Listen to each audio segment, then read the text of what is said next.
Bienvenido, padre, ¿cómo está? Buenas noches. Muy buenas noches, Miguel Ángel. Un placer compartir este espacio contigo y con todos los amigos que siguen esta transmisión en vivo. ¿Y cómo se encuentra, padre? Bienvenido. Buenas tardes, Miguel Ángel. Gracias por invitarme. Muy bien, gracias a Dios. Aquí estamos terminando las actividades del colegio del día de hoy. ¿Por qué hoy en día, padre, y yo sé que usted es un hombre también de ciencia, que se supone tenemos toda la información, tenemos tantas cosas, ¿por qué hoy en día hay que explicar lo obvio e incluso con hermanos, en el caso de ustedes, hermanos sacerdotes religiosos, que pues a veces enseñan cosas que no son doctrinas de la iglesia? Yo creo, Miguel Ángel, que la mejor respuesta que puedo darte no es mía, sino del Papa Benedicto, nuestro querido y llorado Papa Benedicto XVI. Decía el Papa Benedicto que el ocaso de la fe conduce al ocaso de la razón. Y es que finalmente la fe es la proclamación del Logos de Dios, que es Cristo. Pero el Logos de Dios es también la racionalidad humana. Y por eso tiene toda la lógica del mundo que cuando se empieza a eclipsar la fe, también se empieza a empobrecer, a agrietar la capacidad racional. Es exactamente lo que estamos viendo. Muchas personas en nuestro tiempo están sufriendo esa especie de desmoronamiento de la capacidad de argumentar. No les interesa argumentar.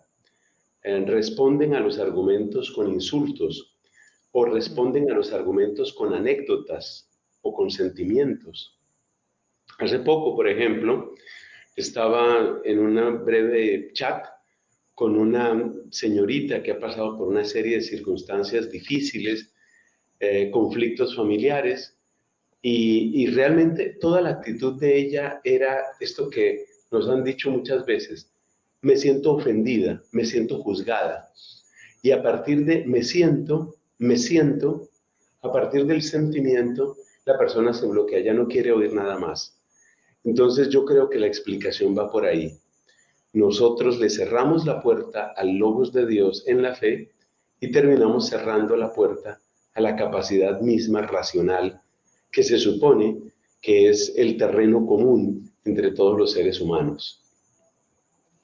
Y padre, pero si entiendo perfectamente lo que nos quiere decir con todo esto, pero lo que me llama a mí poderosamente la atención es que, pues, si anteriormente no teníamos como todos estos mecanismos, tecnologías, porque antes, pues, para leer un libro o para aprender, había que ir a una escuela o a una universidad, estudiar. O sea, hoy en día tenemos todo a la mano. Entonces, si tenemos todo a la mano, ¿por qué pues pareciera que cada vez nos hacemos como más ignorantes en ciertos temas? Y hablando de la fe, pues eso se ve muchísimo, porque por ejemplo, estuve mirando también en uno de sus videos que hablaba y decía, cuidado con coquetear, algo así decía el video, con grupos o cosas protestantes. Y lo vemos también dentro de la iglesia, ¿no? O sea, debemos cada día formarnos, o sea, hay muchos canales de YouTube, sacerdotes, tantas cosas que nos ayudarían a formarnos, y por qué cada día más bien nos deformamos. La abundancia de opciones no nos hace necesariamente sabios. Hay una explicación muy bonita que da Santo Tomás de Aquino al comienzo de su obra La Suma contra Gentiles. Y básicamente lo que dice Santo Tomás es que lo propio de la sabiduría es el orden, ordenar las ideas, ordenar los conceptos, priorizar, jerarquizar y por consiguiente discernir, juzgar qué es más importante que qué va primero que qué. La sola abundancia de información no es suficiente. Por ejemplo, yo creo que una página web que todos conocemos, que es Wikipedia, Sí. sirve de ejemplo en esto. Si yo quiero saber cómo funciona un motor de 4 tiempos, Wikipedia me da información muy precisa.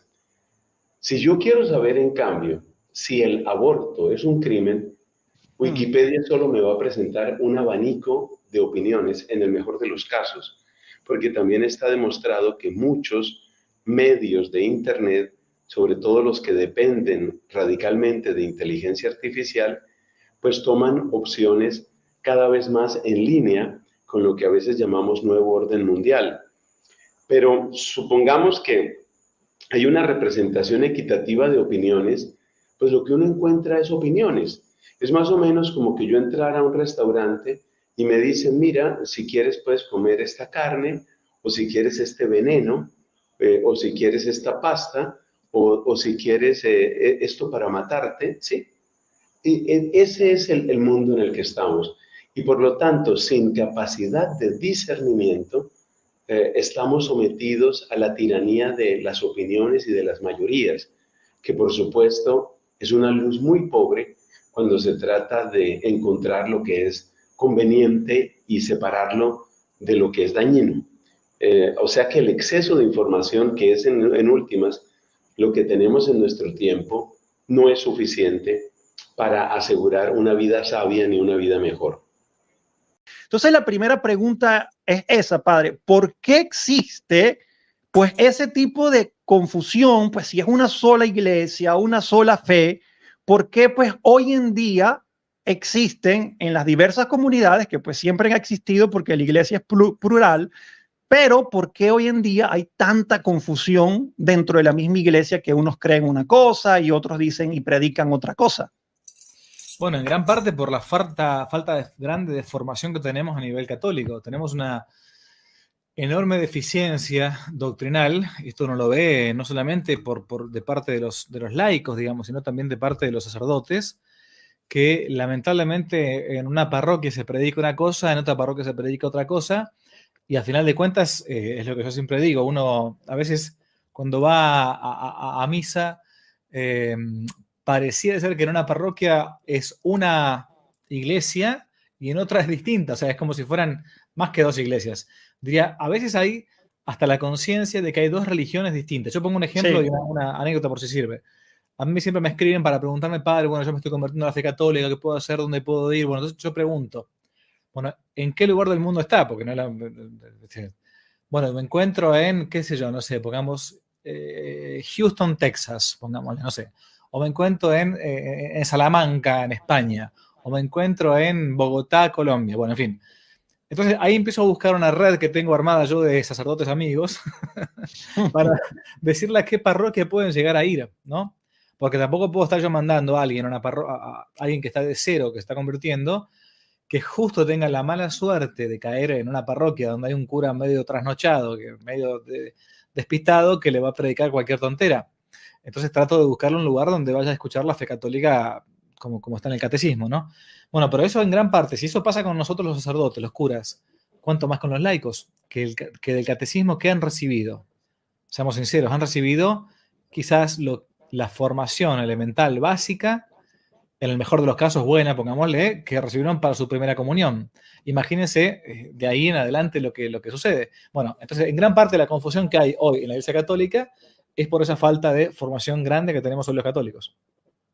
Padre, yo recuerdo que usted, de hecho, pues en la primera entrevista que hicimos, pues en medio de los problemas técnicos que tuvimos, pero pues hablamos sobre ciertos temas, yo recuerdo muy bien que usted habló del problema que ocurrió en el inicio en las comunidades de San Francisco de Asís, donde pues no se formaban y eran medios brutos y pues eso causó muchas herejías entre los miembros porque no les daban importancia al estudio.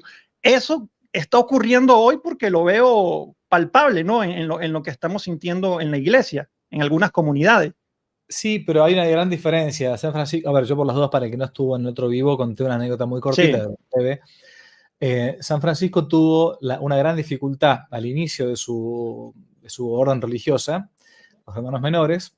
¿Por qué? Porque él planteaba que era un poco la corriente es una corriente de la espiritualidad también que se da incluso en parte de la Edad Media, que es la corriente de la devoción moderna. Bueno, no voy a entrar en el tema, yo tengo un par de conferencias sobre este tema, la devotio moderna. Bueno, él decía que no era bueno la vida intelectual, formarse, leer, estudiar, porque eso pues, llevaba a la vanagloria, a la vanidad de la persona. Entonces, bastaba quedarse en la pura simplicidad del evangelio, qué sé yo. Bueno, ¿qué pasó con San Francisco? Que muchos que comenzaron a seguir a San Francisco, pasado los primeros años, que eran muchísimos que lo seguían, hombres y mujeres, comenzaron a predicar el evangelio, pero según le venía a la cabeza. O sea, cada uno predicaba Claro. su propio evangelio, al final de cuentas. Y se estaban transformando en un montón de predicadores de errores porque no tenían buena formación. Bueno, esto ya estando en vida, San Francisco de Asís se dio cuenta de que era un error que tenía y entonces mandó a estudiar a sus primeros franciscanos como teólogos. San Antonio de Padua es de esta época, San Buenaventura es de esta otra época, por eso, bueno, los grandes doctores franciscanos. Y eso sucedía entonces por un error, si queremos, a nivel de espiritualidad que pudo tener San Francisco, que después corrigió. En el caso nuestro no es un error meramente de espiritualidad, porque pocos hoy creen que la vida intelectual sea de por sí mala, no van a pensarlo. El error nuestro es más bien doctrinal, más que espiritual. O sea, hay mala y poca formación. En muchos seminarios, lamentablemente, se enseña poco, o sea, con poca exigencia, quiero decir, y en algunos otros también enseñan una mala teología o una mala filosofía. Por ejemplo, te plantean que la única teología que hay que aprender es la teología pastoral, o sea, cómo tratar a la gente, cómo estar con los pobres, Algo cómo más ser social. más social, más tipo, claro, más tipo ONGismo, ¿no? O sea, y la iglesia no Sí. es una ONG. El sacerdote tiene después en su momento cuando es ordenado, tiene la carga, se llama en latín el munus, docendi, con C, de casa, ¿no? La carga de enseñar, la obligación de enseñar. ¿Y qué enseñar? No enseñar la estupidez que escuchó en un programita de Netflix o en una red social. Enseñar lo que está en el catecismo, lo que está en el evangelio, lo que está en la Biblia, lo que está en el magisterio que es bimilenario de la iglesia. La iglesia no tiene 40, 50 años. Nació del costado abierto de Jesucristo, nuestro Señor. Entonces, hay una falta de formación que viene, como siempre, de la cabeza hacia los miembros. Y si la cabeza tiene poca formación, los miembros mucho más todavía. Y por eso está esta confusión que tenemos hoy en día. ¿Qué tan cierto es el tema del nuevo orden mundial y de la Agenda 2030, que también vi que usted habló sobre eso en su video, en su canal, y que pues causa como tanto miedo en algunas personas y muchos hablan de que la iglesia está metida como también en esta agenda? Entonces, ¿qué es esa agenda y qué es lo que busca en esa agenda? Y si ya estamos viendo hoy pues su actuación.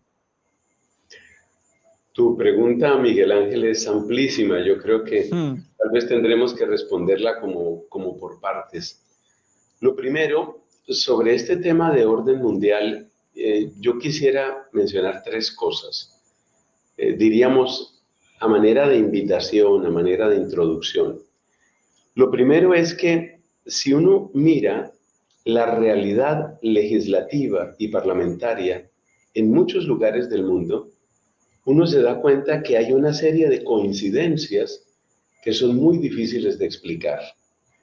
Por ejemplo, proyectos de ley que quieren despenalizar o incluso favorecer activamente la eutanasia. ¿Cómo se explica que países que están a gran distancia unos de otros están presenciando la entrada a los parlamentos de proyectos de ley, todos en la misma dirección? ¿De dónde viene esa coincidencia?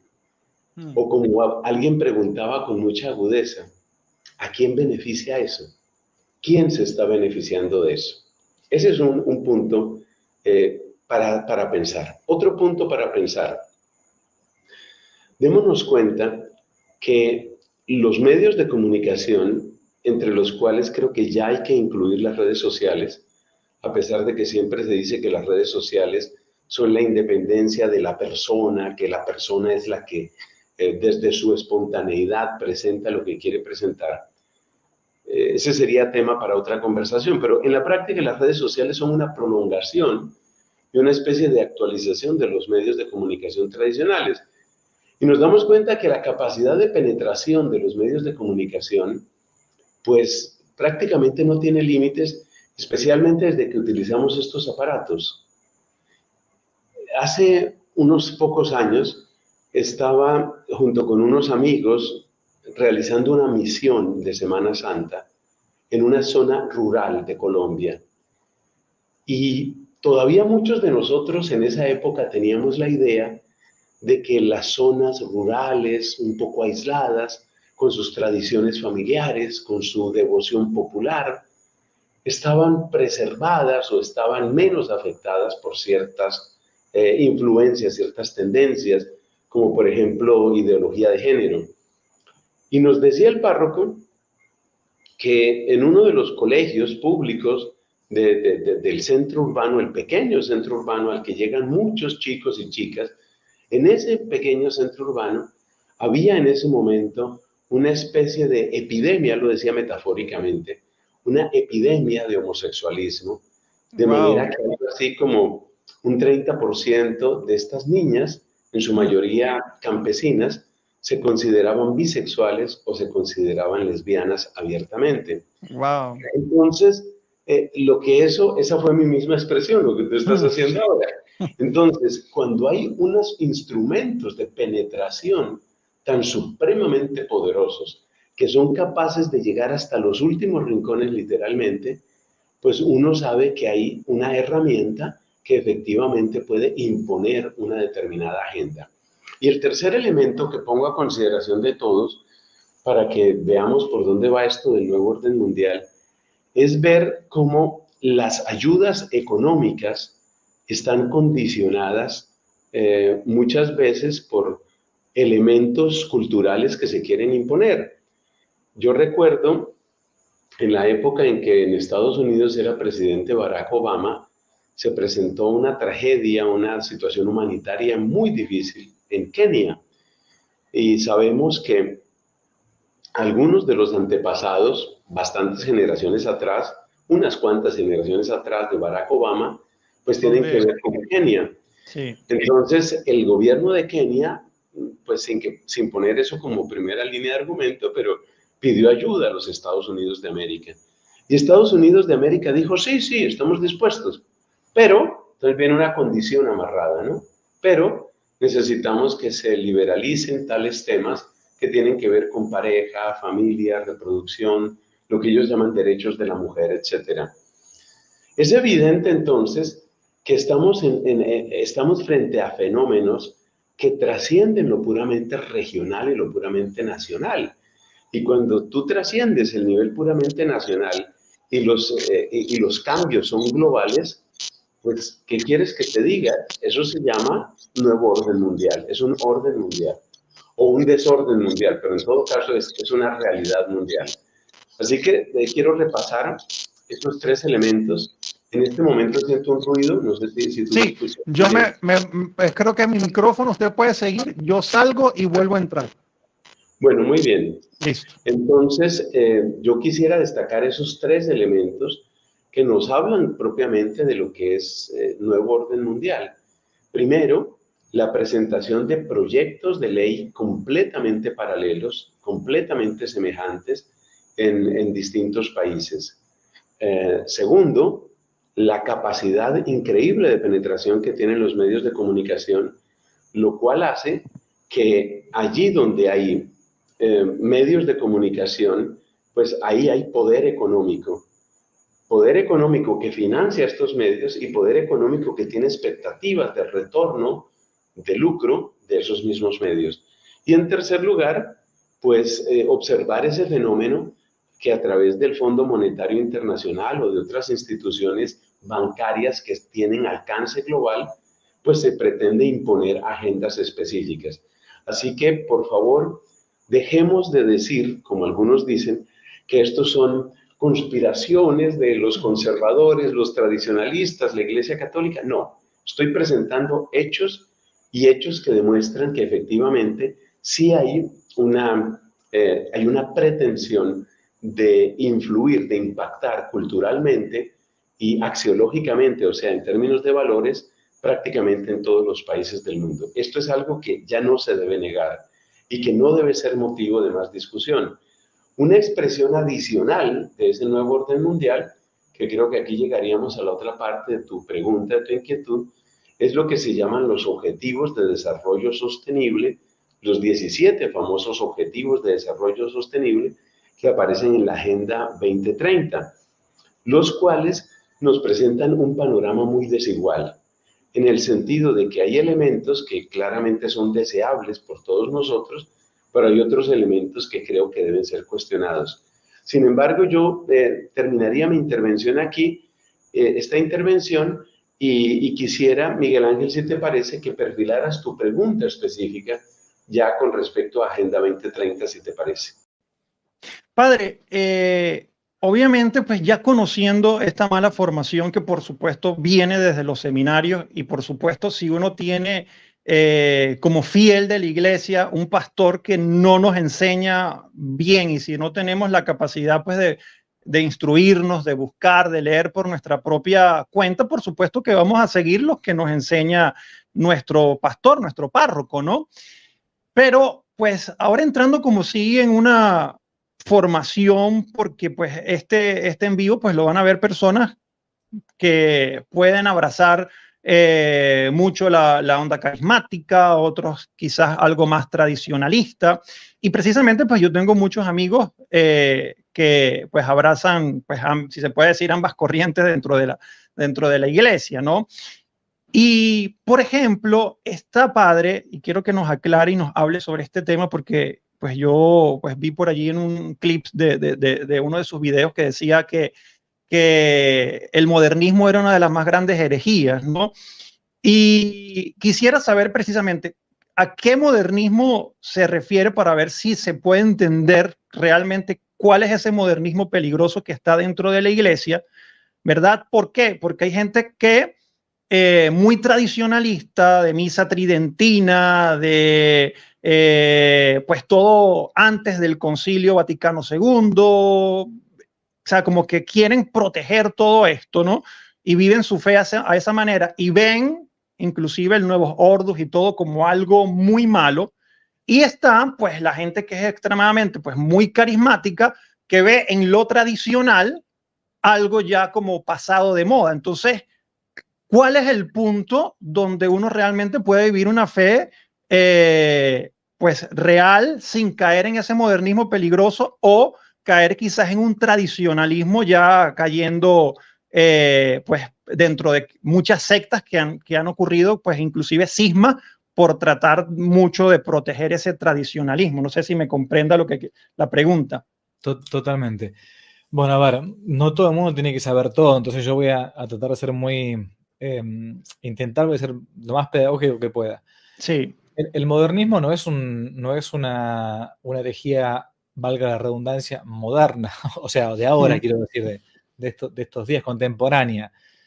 Es una herejía que al menos fue catalogada así o menos señalada de ese modo por un papa a principios del siglo XX, o sea, hace ya más de 120 años. O sea, el modernismo tiene, en cuanto tal, en cuanto a nomenclatura, como herejía, tiene por lo menos 120 años. Y es de la época de San Pío X, un documento muy famoso, el documento Pascendi Dominici Gregis, o sea, apacentando la grey del Señor, sería de San Pío X, planteaba ya a principios del siglo XX, a principios de 1900, que el modernismo es como la madre de todas las herejías o el conjunto de todas las herejías, y decía San Pío X, es la que se encuentra de las más complicadas porque es la que se encuentra en las mismas venas de la iglesia, ¿no? Porque él planteaba en este documento que las herejías antiguas habían sido herejías de gente que se había ido de la iglesia y había ido, como si dijésemos, a tirar piedras desde el otro lado de la acera, digamos, ¿no? Se habían distanciado claramente. Bueno, nosotros somos arrianos, nosotros somos ebionitas, somos, qué sé yo, ¿no? Marcionitas, somos luteranos, lo que fuere, ¿no? Nos vamos del otro lado de la acera y lanzamos piedras. Estamos acá y ustedes están ahí. Pero el modernismo de San Pío X, hoy llamado también progresismo, porque es lo mismo pero con distinto nombre, es aquella gente que está todavía metida en la iglesia y que en vez de armar una iglesia paralela desde afuera, quiere armar una iglesia paralela desde adentro, quiere convertir la iglesia, entre comillas, no se puede convertir, es una sola, aunque sea un solo cristiano hasta el fin de los tiempos, va a ser indefectible la iglesia en eso, quiere convertirla desde adentro. O sea, no habiendo podido destruirla desde afuera, Entonces se infiltra desde adentro y desde adentro mismo quiere convertirla en una iglesia mundana, una iglesia que vaya según los signos de los tiempos, una iglesia que no intente predicar a Jesucristo, no intente acercar al mundo a Jesucristo, sino al revés, hacer que el mundo termine finalmente apoderándose del espíritu de lo que debería ser la iglesia. Bueno, ese es el gran problema que hay. Estoy totalmente de acuerdo con esto que decías antes, de que hay muchas discusiones, muchas diferencias, muchas peleas, incluso entre católicos, y que también hay un riesgo grave de esos llamados tradicionalistas. Por eso a mí no me gusta que me llamen tradicionalista. Yo soy católico, punto. O sos católico o no sos católico, punto. No hay punto medio, ¿no? Pero hay un riesgo, sí, de que yo llamo, aunque parezca paradójico lo que voy a decir, pero hay una cierta posible protestantización del tradicionalismo. Totalmente de acuerdo. Estoy diciendo que con la mejor de las intenciones, alguien que está peleando contra los errores que hay en la iglesia, contra las malas prédicas, las malas enseñanzas de algunos pastores o algunos funcionarios eclesiásticos, uno por aferrarse y por intentar custodiar lo bueno, ¿no? Termina al final de cuentas, sin quererlo, obviamente, no estoy juzgando intenciones, armando su propia iglesia. No sé cómo explicar, ¿no? Entonces, hay eso que yo llamaría el peligro de la protestantización del catolicismo, o mejor dicho, del tradicionalismo, del tradicionalismo. No estoy diciendo con esto, por las dudas, que los tradicionalistas se van a convertir en protestantes, ni que los protestantes se van a convertir en tradicionalistas. No estoy diciendo para nada de esto. Estoy diciendo una pura analogía, que por intentar conservar una parte que es buena, algunos, de hecho se ha visto ya, han terminado yéndose y pensando que lo único católico es lo católico que existió hasta el Concilio de Vaticano I, o hasta el Concilio de Vaticano II, o hasta el Papa Fulanito, o hasta el Papa Menganito. Bueno, habrá que ver si tuvieron algunos errores a nivel pastoral algunos, o doctrinales otros, lo que fuere, pero la iglesia es una sola, digamos, no. Yo no puedo estar diciendo hasta dónde es la iglesia, ¿no? La iglesia se mantiene fiel siempre y cuando sea fiel a Jesucristo. Y dentro mismo de la iglesia católica habrá trigo y habrá cizaña. Esto está profetizado por Jesús. Sí, padre. De hecho, pues yo he leído, o sea, pero pues de tantas cosas que uno que lee pues, en internet, pues verificar que todo es tan cierto o medias verdades, pues se habló y yo leí pues de un plan orquestado hace muchos años atrás por los comunistas, ¿ok? Para infiltrarse dentro de la Iglesia Católica y buscar implosionarla desde adentro, ¿no? Y eso se ha hablado mucho. Entonces, eso es conspiranoico pensar de que eso pudo haber sucedido y es conspiranoico pensar que esa misma agenda ya está infiltrada dentro de la iglesia porque, por ejemplo, vemos a sacerdotes, religiosas, pues promoviendo abiertamente todas estas cosas que inclusive van en contra del magisterio de la iglesia, ¿no? Inclusive, pues, obispos, lo que está sucediendo en la iglesia en Alemania, por ejemplo. Entonces, se puede decir que, pues, esta agenda o parte de su programa se ha infiltrado dentro de la iglesia porque hay personas, incluso algunas con poder, que quieren promover todo esto también dentro de la iglesia católica. Yo quiero comentar como una especie de preámbulo en la respuesta que hay que ser bastante prudentes y yo diría incluso humildes cuando se trata de hacer afirmaciones de tan alto alcance o de tan largo alcance. Quiero subrayar 2-3 cosas iniciales. Primero, que la Iglesia Católica se ha pronunciado con respecto a la Agenda 2030, especialmente a través del observador permanente que ha tenido, no sé si es el mismo monseñor que sigue actualmente, Bernardito Sousa, espero estar pronunciando bien su nombre, a través del observador permanente que tiene la Santa Sede en la ONU, se ha pronunciado al respecto. Y me parece que las declaraciones de este ilustre monseñor son muy prudentes en el sentido de que hay cosas muy deseables que están en la Agenda 2030 y hay cosas que no corresponden ni a una antropología que sea compatible con nuestra fe, ni corresponden tampoco al bienestar de los pueblos. Y por esa razón, pues nosotros, con respecto a la Agenda 2030, tenemos que tener al mismo tiempo la conciencia de que hay elementos positivos y hay elementos negativos. Nosotros no deberíamos englobar ni abrazando completamente ni rechazando completamente lo que allí se propone. Ese es un primer punto. Un segundo punto, me parece que es clave darnos cuenta que el método mismo de elaboración de la Agenda 2030 debe engendrar en nosotros sospechas. Porque, como comentaba agudamente un sacerdote, ¿quién eligió a esos expertos que ahora pretenden decir a todos los países lo que tenemos que hacer? Es que no es solamente a todos los países, es a todas las empresas, porque hay una gran cantidad de empresas y de distintos colectivos culturales, religiosos, que en la medida en que van tomando estos 17 puntos de la Agenda 2030, pues están diciendo, nosotros nos autosometemos a ello. Por ejemplo, no tengo problema aquí, no es propaganda decirlo, yo he utilizado mayormente en mi vida teléfonos celulares de Samsung. Sí, y me llama la atención que Samsung tiene, cuando uno instala, cuando uno pues inicia pues, el teléfono, consigue un teléfono nuevo, instala automáticamente una aplicación que tiene que ver con los objetivos 2030. Entonces uno dice, a ver, pero entendámonos, tenemos una serie de gente en la ONU, en Nueva York, que se reúne, trabaja durante muchos meses, y ellos tienen el poder de decirle a empresas multimillonarias y a los países de todo el mundo cómo tienen que hacer. Esto tiene que engendrarnos un cierto grado de escepticismo y un cierto grado de sentido crítico, especialmente, como anotaba aquel sacerdote, porque estas personas, ¿quién las eligió?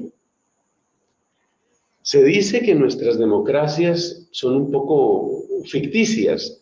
Sí, esa es una crítica que existe en muchos países. Mucha gente dice, mira, el presidente es lo pone otra gente. Sí. Sí, los que gobiernan en realidad son otros. Pero es que aquí es más grave todavía. Aquí es mucho más grave.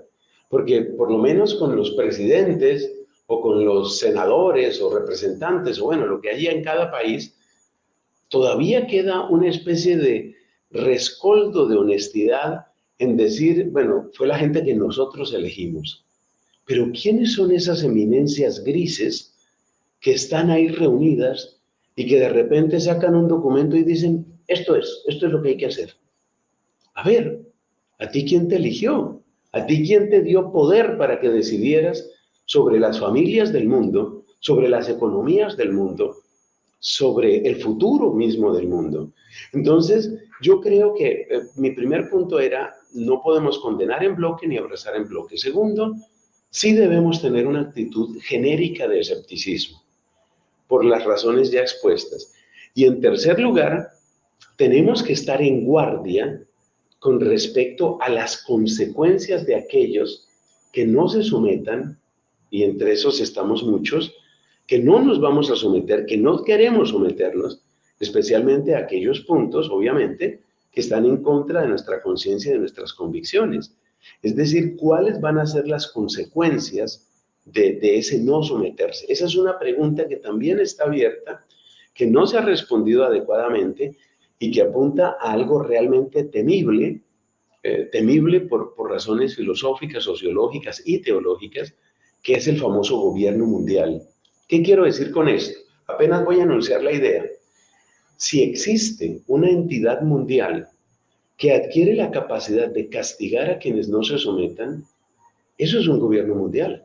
Claro. Porque la gran diferencia entre un pensador y un gobernante es que el pensador puede proponer sus ideas. El gobernante las considera vinculantes.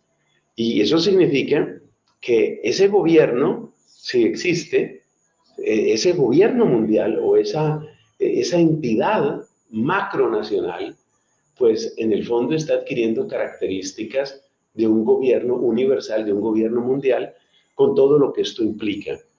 Porque estaríamos hablando, en esas circunstancias, estaríamos hablando de una especie de autorización de persecución. Persecución a cualquier disidencia con respecto a lo que se ha llamado pensamiento único. Si no estás de acuerdo, llevarás castigo. Y lamentablemente, sin que estemos hablando aquí de una persecución brutal, pues que nos van a quemar vivos o lo que sea, sí tenemos que decir muy lamentablemente que hay señales muy preocupantes que ya están, por ejemplo, en lo que antes mencionábamos de los préstamos económicos amarrados.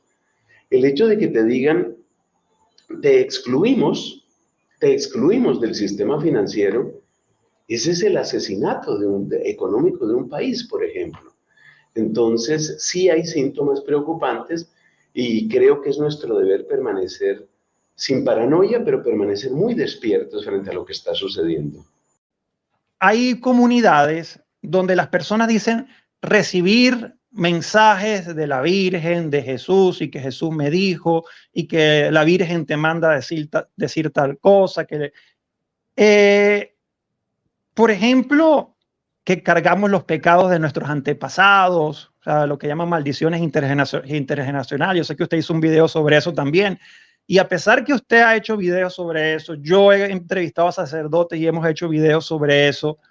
¿Por qué todavía, y obviamente volviendo a lo mismo, pero pues me gustaría saber qué opina usted al respecto de esas comunidades, pues de personas que dicen, yo hablo en lenguas, yo desato nudos de maldiciones con una oración? ¿Qué podemos aprender sobre eso, si eso realmente es católico o no lo es? Bueno, a mí me dijo la Virgen que todo eso es mentira. O sea, ahora, partimos de vuelta con lo mismo. Si cada uno va a ser... A ver, perdón. Es una broma lo que dije recién, por las dudas, porque no entendí la ironía, ¿no?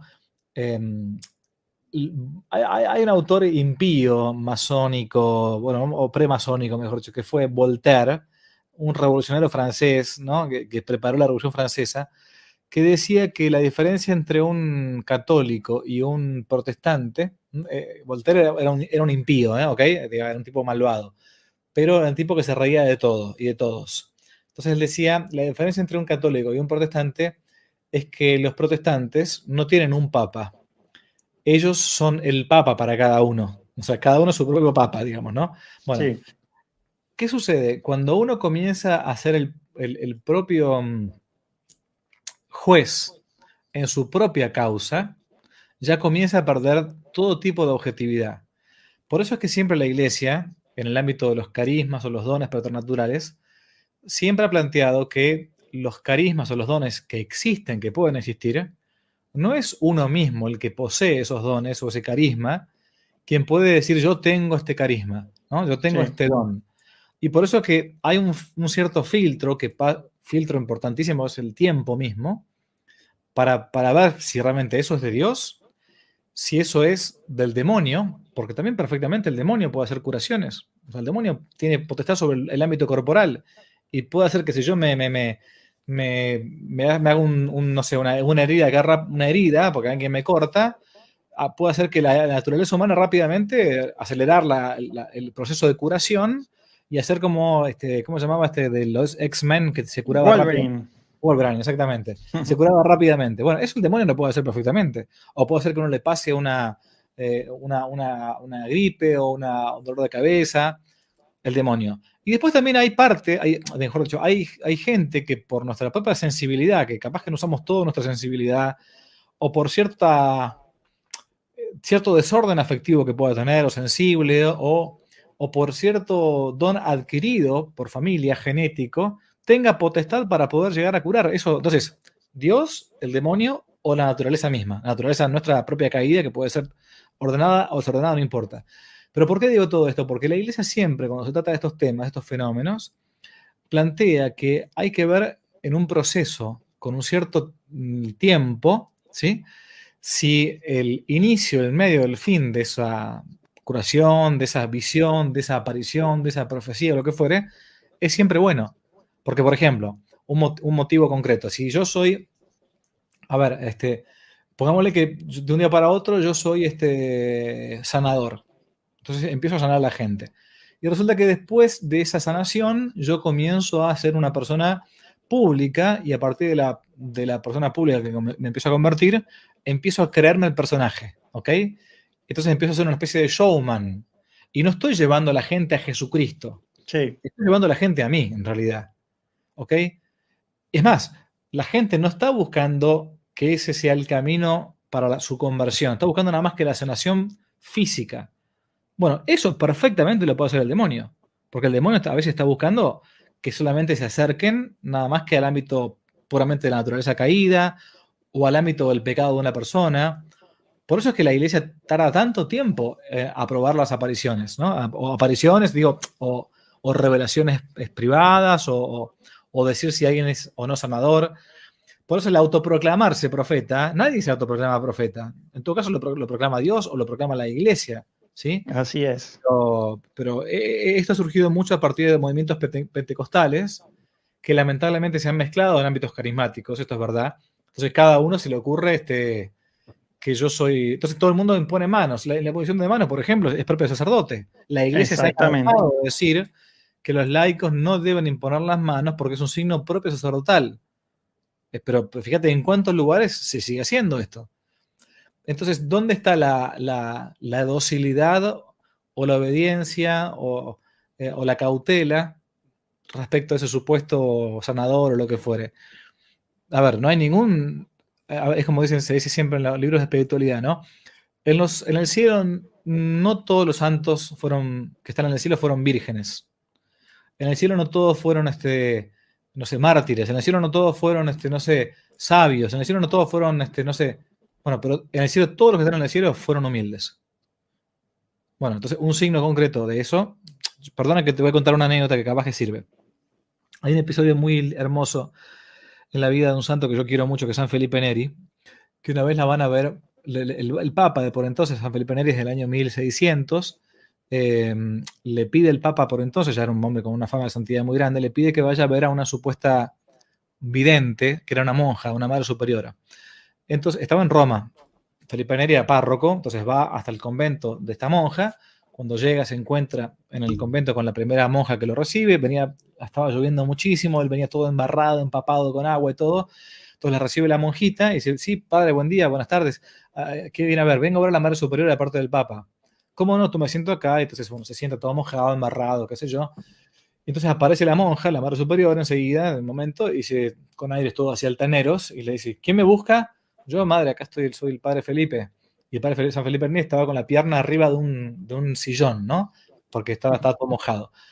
¿Qué me necesita? ¿Qué quiere de mí? Le dice la monja, toda así agrandada, ¿no? Y dice, mire, para empezar, por lo menos que me ayude a sacarme esta bota que está toda llena de barro. ¿Quién se cree que soy yo? Yo soy la hermana o la madre no sé cuánto. De ninguna manera, ¿para qué me viene a molestar a mí?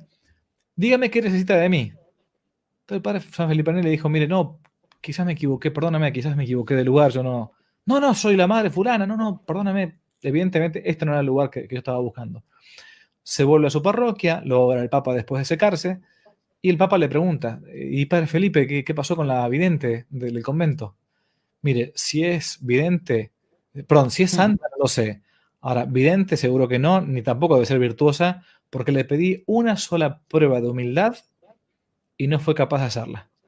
Claro. Entonces yo querría ver de aquellos que dicen tener supuestas visiones o apariciones o dones, lo que fuere, si tienen pruebas de humildad. Esa es lo elemental. Y no una vez, sino varias veces, ¿no? Y si lo hacen por obediencia a la iglesia y lo aguantan, bueno, por ahí podemos comenzar a pensar que quizás habría algún indicio de que pudiera ser cierto. Bueno, en fin. Padre, precisamente como vivimos en un mundo lleno de noticias, ¿verdad? Y pues todo esto lo vemos, o sea, todos los días, el nuevo orden mundial, la Agenda 2030, el Papa Francisco está metido dentro de la élite y la masonería, o sea, hay tantas cosas que uno mira que pues no nos damos, inclusive la gran mayoría de las personas, de investigar, de leer, de dónde salió esta fuente, de dónde salió lo otro. Y resulta que pues se crean matrices de opiniones, por ejemplo, en contra de pues el Papa Francisco, o sea, la autoridad máxima de nuestra iglesia. Y se crean grupos dentro de la iglesia sectarios que pues son antipapas, y entonces todo es no lo reconozco y el papa es falso, y se comienzan a crear todo ese tipo de cosas, padre. Entonces, ¿qué le diría o qué nos diría a aquellos católicos que nos dejamos pues envolver de todas estas noticias y que las damos por ciertas y comenzamos a pues a ser literalmente protestantes, ¿no? Porque pues si estamos negando la autoridad del Papa y comenzamos a condenarlo, incluso por allí he visto hasta predicadores católicos súper conocidos pues que le dan durísimo al Papa y lo han llamado hasta demonio. Entonces, ¿cómo primero salir de eso y qué consecuencias, por ejemplo, para estar en comunión con la iglesia, se puede ver afectada teniendo este tipo de pensamientos y de declaraciones en contra del Papa, los obispos, por todos estos temas, ¿no? Que lo meten en esta agenda y que ellos pues lo pintan como macabro. Sí, es que ciertamente es macabro. Hay elementos que son claramente Sí, macabros. Con respecto al Papa, que por supuesto es un tema muy delicado, yo quiero decir dos cosas. En primer lugar, que yo mismo reconozco enteramente la legitimidad de la elección y por lo tanto del ministerio del Papa Francisco. Que en segundo lugar me opongo radicalmente a cualquier tipo de insulto, blasfemia, descalificación o incluso rechazo global a la persona del Papa.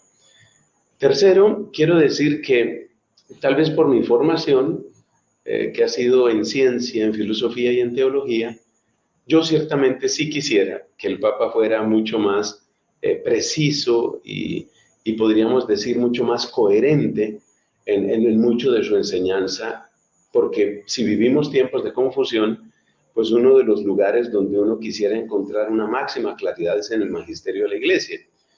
Pero dichas esas aclaraciones, debemos recordar que el Papa, en los elementos cuestionables de la Agenda 2030, ha hablado con absoluta claridad. Es decir, nadie podrá decir que el Papa en sus declaraciones más solemnes, más prístinas, ha sido ambiguo, por ejemplo, sobre el matrimonio entre hombre y mujer, o por ejemplo, sobre el derecho a la vida desde la concepción. En particular, una de las frases que yo más le admiro al Papa, porque me parece supremamente bien estructurada y muy contundente, es cuando él más de una vez ha definido el aborto como contratar un sicario para solucionar un problema. Es una frase muy feliz, es una frase muy feliz. El Papa también ha hablado claramente en contra de cualquier forma de elitismo, y eso incluye el elitismo político y el egoísmo de las grandes naciones. Ha puesto continuamente delante de nuestros ojos las necesidades de las masas olvidadas, que él llama las periferias, y ese claramente no es el modo de pensar de la Agenda 2030. Aunque la Agenda 2030 habla de supresión de la pobreza, pues al mismo tiempo está presentando una lógica que es de élite y de periferia, y el Papa siempre nos manda a la periferia. Entonces, el Papa sí ha hablado en favor de la Agenda 2030, pero en términos muy específicos, concretamente en lo que tiene que ver con el cuidado de la naturaleza, lo que tiene que ver con el cuidado de la vida humana y lo que tiene que ver con la injusticia, la patente injusticia que padecen enormes sectores de la humanidad por razón de la pobreza y la misma injusticia. Entonces, para mí es muy claro, yo quisiera que fuera más claro, pero para mí es muy claro que no se puede meter al Papa dentro del grupo de los que simplemente aplauden la Agenda 2030 y la difunden. No, uno quisiera que hubiera un mensaje más claro, pero creo que las palabras son suficientemente claras. Perdón, pero esto no es insultante lo que voy a decir, es realismo puro. Somos unos ignorantes, no tenemos noción de nuestra historia, no conocemos la historia de la iglesia, no conocemos lo que pasaba en el cristianismo primitivo. Uno lee la Lidia G, lee a San Justino, lee a San Clemente Romano, San Clemente Mártir. Digo, lee los primeros textos de los primeros padres apostólicos en la iglesia, y estas cosas que ahora, la curación y qué sé yo, no las van a ver. Así ¿Por qué? es. Porque los dones, estos dones que nuestro Señor, con los que confirmaba la predicación, y para eso estaban los dones, San Pablo lo pone muy claramente, ¿no? Eran principalmente para los primeros apóstoles, para los apóstoles o los discípulos de los apóstoles, para que confirmaran con milagros, por eso Jesús dice en el Evangelio, pisotearán serpientes, si toman veneno no les pasará ninguna cosa, pero es cierto que Dios trasciende el tiempo y puede hacer un milagro antes de Cristo, después de Cristo, con un pagano, con un cristiano, con los primeros cristianos, con nosotros que somos del siglo XXI, lo puede hacer claramente que sí. Pero si uno se pone a ver la historia de la iglesia, y acá voy al punto que somos unos ignorantes, esto no era lo habitual. No era lo que uno se encuentra en los padres apostólicos, perdón. No se encuentran uno lee San Agustín, y San Agustín, San Basilio, San Gregorio Nacianceno, San Jerónimo, no es lo habitual. Lean las obras de los padres. Son los primeros, los más cercanos a los apóstoles. Entonces, no estaban imponiendo manos y la gente se caía y el descanso en el espíritu, y resulta que... Y ahora parece que vienen unos genios a decirnos que descubrieron la pólvora. O sea, que bueno, que esto había quedado sepultado por la escolástica y la Edad Media. Entonces, bueno, vamos atrás. No se encuentra eso. Perdón, yo he leído a los padres. Yo he leído mucho gracias a un ex protestante, muy amigo mío, que es Leonardo Abdala, que tiene un canal llamado El Depósito de la Fe. Él me ha hecho leer a mí, a propósito, porque quería que yo pusiera la voz, audiolibros, ¿no? Y bueno, yo he leído varios libros para que estén publicados en su canal. Me lo hizo como un trabajo apostólico, yo lo hice muy feliz, porque me obligaba también a mí a leerlo en voz alta. No se encuentra eso en los padres apostólicos, perdón. Entonces nos encontramos con una historieta hoy en día que todo el mundo se cree profeta, hijo de profeta, ¿viste? Bueno, en fin. Padre, yo quisiera saber, ¿verdad? ¿Hasta cuándo? Porque por supuesto, pues sí, hay cosas que a veces nosotros vemos que ha dicho el Papa Francisco y pues a veces decimos, wow, no quedé como muy claro en lo que quiso decir. Otras veces pues podemos disentir completamente. Entonces, ¿hasta cuál es el límite de uno como católico poder disentir, diferir de lo que el Papa diga sin caer en pues una ofensa o sin caer en una práctica pues que nos llevaría ya pues al protestantismo o incluso que podría pues ser pena de excomunión, ¿no? Ya como ha ocurrido pues con algunos sacerdotes, como ocurrió recientemente, ¿no? O sea, ¿hasta qué punto podemos decir, mira, yo estoy de acuerdo con esto no, pero qué otras actitudes me pueden llevar inclusive a una excomunión por referirme o hablar de tal manera sobre el Santo Pontífice? Bueno, yo quiero aclarar aquí que nuestro objetivo, y en ese sentido yo cambiaría un poco tu pregunta, Okay. no es preguntarnos hasta dónde puedo disentir. Sí. Porque eso me hace recordar una anécdota, Miguel Ángel, de un padre que hablaba en un retiro de matrimonios. Y entonces comentaba que un cierto señor casado le preguntaba a él, a este padre, le decía, padre, ¿cuántas veces a la semana tengo que besar a mi mujer? Es decir, él estaba preguntando por el mínimo, ¿no?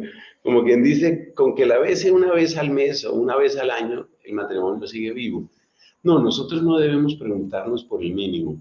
Okay. Debemos preguntarnos cuál es la manera de estar unidos al Papa, pero de tal forma que podamos servirle a él como cristiano que es, y que tiene una misión pesadísima, increíblemente pesada, y cómo podemos al mismo tiempo aprovechar lo mejor de lo que él nos da.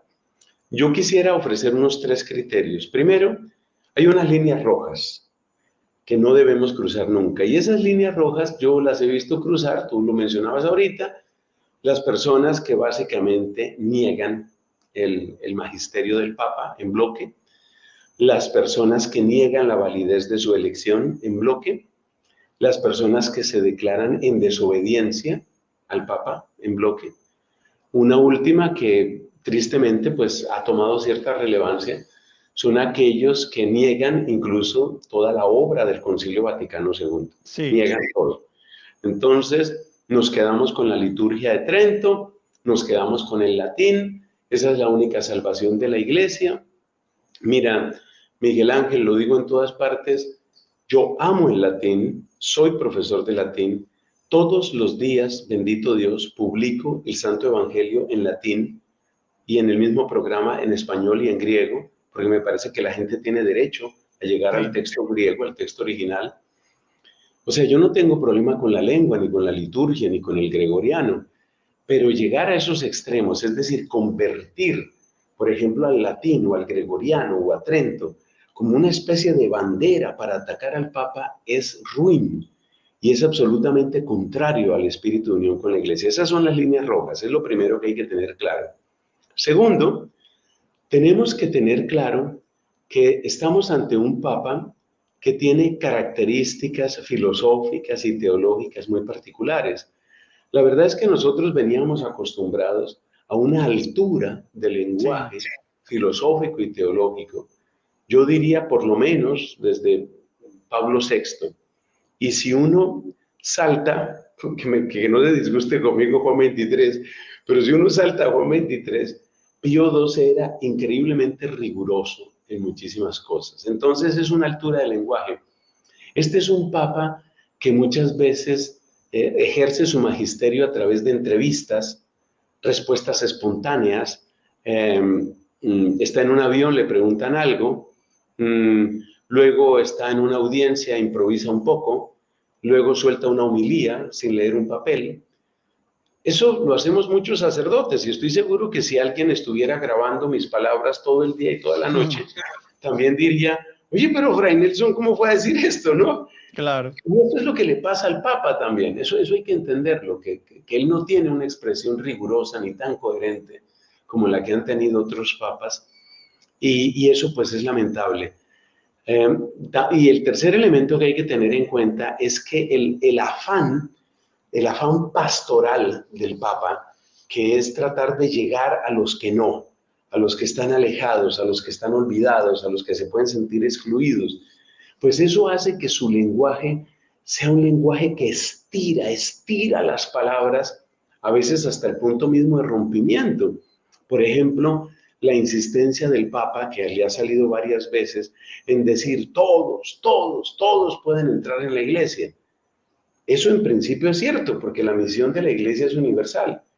Pero lo que a veces olvida nuestro querido Papa es que las frases hay que completarlas. Por ejemplo, todos son llamados a la iglesia para conversión, para formación, para santificación. O sea, hay un para qué de llegar a la iglesia. Y él deja las frases incompletas de esa manera. Lo mismo ya en los principios de su pontificado cuando dijo, si una persona es homosexual, ¿quién soy yo para juzgar? Por cierto, en esa primera declaración el Papa fue más claro que lo que yo acabo de decir, porque él lo que dijo, no tengo las palabras textuales ni las vamos a buscar ahora, pero fue, si una persona es homosexual y está buscando a Dios, ¿quién soy yo para juzgar? Por supuesto, la prensa, que esa es la otra presión mediática brutal que tenemos, no tomó en cuenta esas restricciones semánticas y se lanzó a decir lo que se lanzó a decir. Entonces, todos estos elementos que son característicos de un pastor con una formación teológica pues muy peculiar, muy diferente de lo que tenían otros papas, pues marca muchas cosas. Según esos elementos, tu pregunta es interesantísima. Entonces, ¿qué tiene que hacer el católico? El católico debe leer las intervenciones del Papa, las debe leer desde la tradición de la iglesia. Ese es un primer elemento. Y aquello que esté en absoluta contradicción, que hay algunos punticos en que uno podría detectar una absoluta contradicción con la tradición de la iglesia, pues entonces uno tiene que decir, mira, yo me quedo con el camino que ha recorrido la iglesia. Pero yo les puedo garantizar, como persona que ha tenido la ocasión de recibir una formación teológica amplia, tú lo sabes, yo soy doctor en teología fundamental, he tenido toda una vida de docencia para la gloria de Dios. Yo te puedo decir, van a ser solo puntos muy específicos. Y sucede una cosa muy curiosa, y es que en muchos de esos puntos específicos el mismo Papa ha cambiado de postura. Y no es algo que uno desearía, pero ha pasado. Sí. Y voy a describir un solo caso, un solo ejemplo, para que veamos en qué consiste esto de interpretar al actual Papa a la luz de la tradición de toda la Iglesia, los 2000 años. El Papa firma un documento que se llama Fiducia Supplicans, que se publicó en diciembre del año 2023, para gran escándalo de muchos de nosotros y para gran dolor de muchísima gente. Somos muchísimos los que hemos sufrido con ese documento y vemos el daño que hace ese documento. El título del documento es Bendición de parejas en situación irregular. Ese es el título, no es un pie de página, es el título. Pero luego, meses después, en una entrevista, el Papa dice, no se bendice la unión, se bendicen las personas. Sí.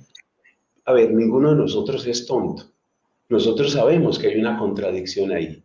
Tú no me vas a decir que estás bendiciendo la pareja y no estás bendiciendo la unión. Bendición de pareja no es bendición de esta persona y esta persona. Es bendición, pues finalmente, de la unión. De la relación, claro. De la relación. Entonces, ¿qué estoy diciendo con esto? Que en puntos así como ese, puntos como ese que no son tan numerosos como quieren hacer ver algunos enemigos del Papa, en puntos así como ese, uno se tiene que quedar con lo que ha enseñado la tradición de la Iglesia, sin dejar de orar por el Papa Francisco, sin dejar de reconocerlo como lo que es, y sin dejar de defender los puntos positivos, que es lo último que quiero decir. Porque me causa inmenso dolor que el Señor, para mí es el Señor, el que nos ha concedido este Papa Francisco con los defectos que pueda tener, y nos ha puesto el dedo en la llaga en muchos, muchos elementos, incluso con palabras así como habla él, muy informales, ¿no? Porque es demasiado informal. O sea, cuando él viene a decir, que no voy a repetir aquí la palabra, que hay mucho, vamos a traducirlo aquí como afeminamiento. Esa fue una de las últimas. Sí, cuando él dice, hay mucho afeminamiento, que él utilizó la otra palabra, en seminarios o entre el clero o en el Vaticano. Mira, a pesar de la informalidad, él está poniendo el dedo en la llaga ahí. Claro. Y cuando él nos dice a los sacerdotes y nos dice, bueno, yo no soy obispo, cuando él dice nos dice a nosotros los sacerdotes y cuando dice a los obispos, dejen de ser príncipes, dejen de encerrarse en sus curias, preocúpense del pueblo que está sufriendo y que no tiene una esperanza. Yo te puedo decir, estimado Miguel Ángel, por el servicio misionero que yo he prestado, esas palabras son muy oportunas. Sí. Porque uno dice, no, pero qué repetición la que tiene él con ese tema. Mira, lo repite porque sigue siendo necesario. Y así con muchas otras cosas. Yo saqué una pequeña serie, no me acuerdo ahora, 3, 4 videos. Saqué una pequeña serie en mi canal de YouTube, una serie sobre los elementos positivos que nos ha dejado el Papa Francisco. Y me salió una amplia lista, por lo menos 15 elementos positivos. Entonces, el que quiera ser católico, pues sí, pues si va a ser justo con los dones de Dios, pues tiene que reconocer al mismo tiempo que así como hay limitaciones y hay cosas en las que uno tiene que decir, amado Papa Francisco, en esta no te sigo. Pero son puntos, punticos. Sí. Así como uno tiene que decir eso, así también uno tiene que reconocer, mira, Papa Francisco, gracias por esto, y mucho más, y mucho más. Un último ejemplo que quiero dar, con su praxis el Papa ha mostrado dos cosas que son tan necesarias en toda la Iglesia. Una sobriedad de vida, que es característica de los mejores jesuitas, sobriedad que significa una especie casi de repulsa a todo lo que sea lujo, excesiva comodidad, cosas de esas. Es un hombre espartano, es un hombre parco, es un hombre sobrio. Ojalá en la iglesia calara ese ejemplo, porque en la iglesia, así como hay mucho afeminamiento, también hay muchísimo lujo por todas partes. Sí. Entonces, así como él practica eso, el amor que él tiene por una vida sencilla y por la cercanía con los pobres no es ninguna pose. Yo te comento, Miguel Ángel, yo estoy llegando, hace pocos días estuve prestando un servicio misionero en Argentina, estuve en la parroquia, en el barrio Flores, el famoso barrio Flores de Buenos Aires, que es el barrio natal prácticamente de Jorge Mario Bergoglio, y la gente comentaba, mire, es que él es así, es que él es así. Siempre, claro. Desde siempre. Y yo digo, ¿por qué no? Sí, que tiene limitaciones. Pues sí, sí las tiene. Y hay otros que han cometido errores. A mí me ha tocado también escrutar algunos elementos de la teología de Benedicto, al que admiro con todo mi corazón. Y yo te puedo decir en este momento 2, 3 puntos, que no es nuestro tema hoy, 2, 3 puntos cuestionables o incluso para contradecir de Benedicto. Entonces dejemos el escándalo, dejemos esa actitud que no lleva a ninguna parte y más bien pensemos cómo a través de un auténtico espíritu de oración y de comunión podemos ayudar a que nuestra iglesia como tal sirva para el evangelio y sirva a los más necesitados. ¿Por qué, padre, existe esta creencia, verdad, de que la misa luego del Concilio Vaticano II se protestantizó? O sea, hay mucha gente que ve en el Nuevos Ordus una misa protestante y pues dicen que la misa tridentina es la misa verdadera. Y por allí estoy leyendo otros diciendo, no, la misa tridentina es más ritualismo, es un ritual muerto. O sea, ¿por qué existe esto o cómo nos podría dar luces, mejor dicho, de entender qué es la misa tridentina, qué es el Nuevo Ordus y cuál o cómo podemos vivir verdaderamente la misa sin caer en estas cosas? Bueno, son 2 preguntas distintas, ¿no? Empiezo por la primera. El por qué, o sea, ¿por qué esta división o por qué esta, entre comillas, pelea o entre comillas, ruptura? Yo creo que para entender este tema hay que entender un poco la historia de la reforma litúrgica, ¿no? No voy a entrar en ese tema ahora porque es un poco largo, pero solamente voy a decir esta pista por si a alguno le sirve un poco lo que es la historia de la reforma. En la historia de la Iglesia nunca hubo una petrificación de la liturgia. ¿Qué significa una petrificación? Nunca, jamás el modo de celebrar la misa fue siempre exactamente igual a lo largo de los siglos. ¿Por qué? Porque hay una cosa sana y normal en la Iglesia que se llama la evolución del dogma. Voy a poner un ejemplo. Un ejemplo a propósito, ¿no? Uso este ejemplo. En los primeros siglos del cristianismo, la Iglesia daba la comunión de modo habitual en la mano. ¿Sí? Sí, sí. Bien. Esto se encuentra, si alguno quiere un poco conocer la historia de este tema, está en un documento llamado Memoriale Domini del año 1970 de Pablo VI. ¿Okay? Y se hacía al tiempo, ¿no? Que tengo entendido. ¿Perdón? Todos los fieles se consumían la comunión al tiempo, no al momento. Sí, bueno, eso puede ser que sea discutible, pero pongámosle que sí, no importa. A lo que voy es que con el tiempo, la Iglesia, pasados los primeros siglos, porque evolucionaba en el buen sentido de la palabra, o sea, ¿qué es la evolución del dogma? No es que va cambiando el dogma, sino que hay un mayor conocimiento de ese mismo misterio, ¿ok? Es como cuando uno dice, bueno, yo cuando conozco a mi esposa, cuando recién te casaste, pero la conoces mucho mejor después de 3 años. Y mejor después de 10 años. O sea, hay una evolución en tu conocimiento respecto de tu mismo objeto que es tu esposa. ¿Bien? Ok. Bueno, con el tiempo, por esa sana evolución del dogma, la Iglesia fue entendiendo mejor la presencia real de Jesucristo. No es que no creyera, sino que la fue compartiendo mucho más. Por lo tanto, tenía una mayor devoción por la Eucaristía.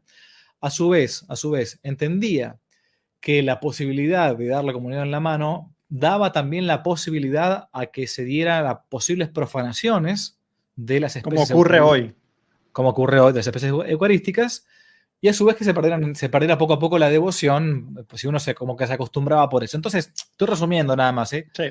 Tienen un video entero mío, un artículo entero mío en internet sobre la historia de la comunión en la mano. No me detengo mucho en el tema. Bien, entonces la liturgia fue cambiando.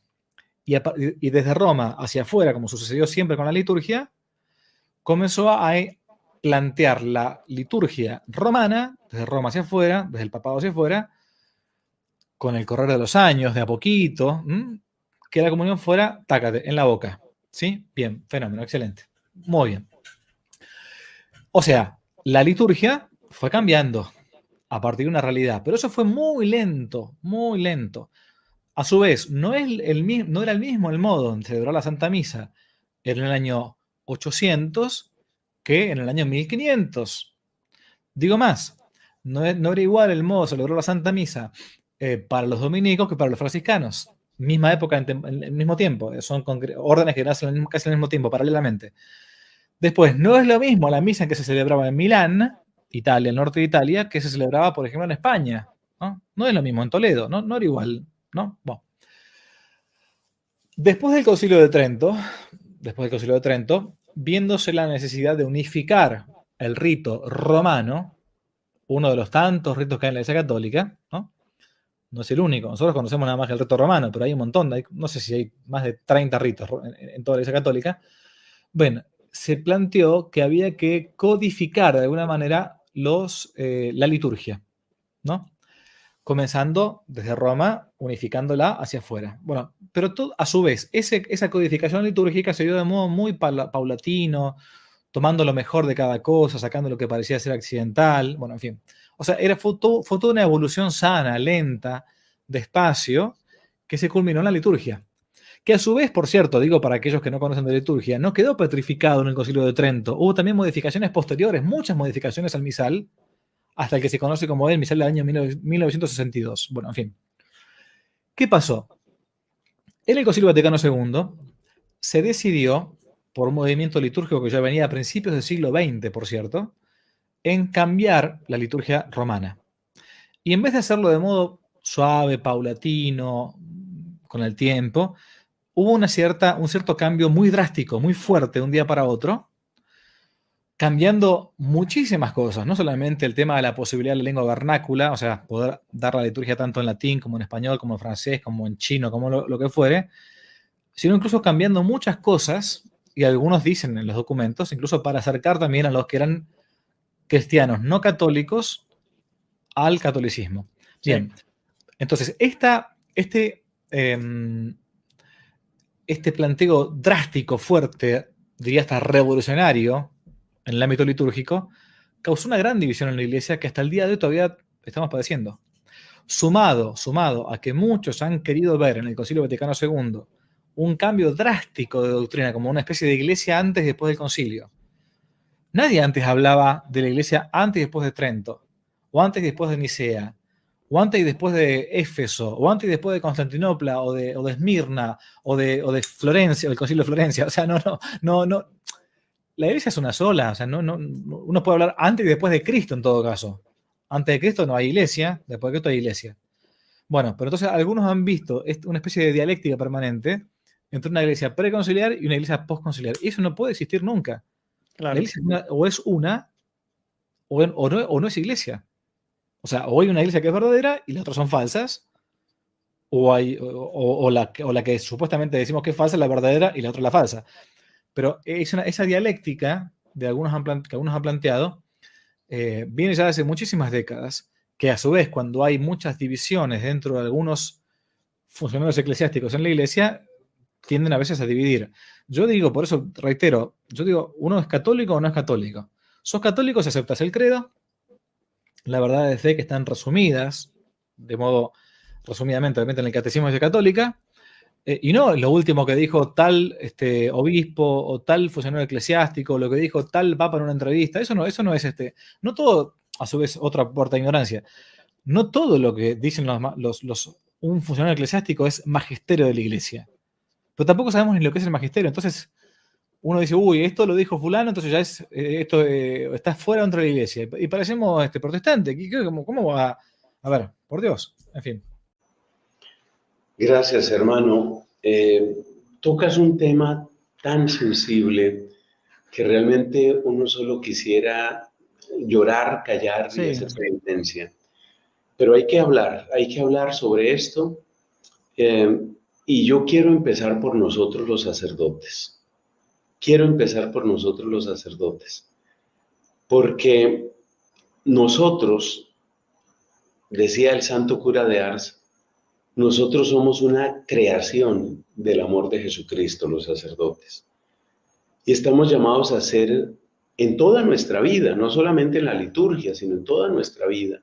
Estamos llamados a ser una expresión de ese amor de Cristo, con todas sus características de sinceridad, de pureza, de bondad, de donación. Y claro, cuando uno piensa que el sacerdote es un regalo del amor de Cristo, automáticamente, y te lo digo yo como sacerdote, uno se siente no solo indigno, sino incapaz.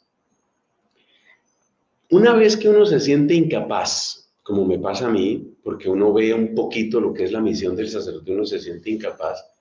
Una vez que uno reconoce esa incapacidad, quedan dos caminos. Un camino es vivir en un estado de continua conversión, apelar con frecuencia a la misericordia divina, buscar el sacramento de la reconciliación, tratar de formarse. Es decir, el camino empinado, ¿no? El camino de la puerta estrecha. El otro camino, pues, es convertir al sacerdocio simplemente en un oficio. En un oficio. Algo así como si el notario tiene que ir a su notaría, poner unos sellos, poner unas firmas, a mí me toca pararme frente a un altar y decir: el Señor esté con ustedes. Convertirlo en un oficio. Sobre esto han hablado con mucha elocuencia, especialmente el Papa Pablo VI, el mismo Papa Juan Pablo II. Yo recuerdo con amor un Jueves Santo que pude concelebrar con el Papa Juan Pablo II junto a centenares de sacerdotes. Y recuerdo esas cartas de San Juan Pablo II a nosotros los sacerdotes. Yo sentía, Miguel Ángel y todos amigos queridos, yo sentía que el Papa nos hablaba como si estuviera arrodillado en su oratorio privado y desde esa actitud de adoración a Cristo nos enviaba una carta. Esos eran para mí esos documentos. Entonces, uno tiene que tomar una opción. O el sacerdocio es mi camino de servicio, de inmolación y de santificación, o el sacerdocio se convierte en un oficio más. Lamentablemente, pues se da mucho el segundo caso. Sin entrar aquí a juzgar a nadie en particular, pero se da mucho el segundo caso. O sea que el primero, que muchas veces pierde esa fe, o por lo menos la encierra como en una nevera, es el mismo sacerdote. Nos falta predicar con ardor, nos falta predicar con fuego sobre esa presencia de Cristo. Para mí es un gran consuelo las noticias que nos llegan a este respecto de los Estados Unidos de América por estos días. Lo vi. Se está celebrando lo que no se celebraba en Estados Unidos hace no sé cuántos años, pero son como 40 años o más. No se celebraba un congreso eucarístico. Es impresionante ver más de 50,000 personas en Indianápolis, en un estadio, postrados, adorando a Jesús, cantándole su amor, entregándose a Él. Eso es algo supremamente hermoso. Ese tipo de cosas hay que hacerlas. Y hay que decir algo, que esas cosas no se hacen solas. Eso no se hace solo. Detrás de eso hay obispos, sacerdotes, religiosas, misioneros, catequistas, padres de familia, que están uniéndose para precisamente proclamar su fe y avanzar en la fe, ayudar a que otros avancen también en la fe.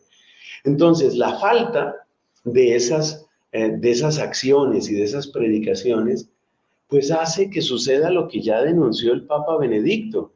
Tú recordarás seguramente, no sé en qué punto de tu vida cristiana podías estar ahí, el Papa Benedicto, como faltando 1 o 2 años para el momento de su renuncia, que fue en el 2013, él proclamó el año de la fe.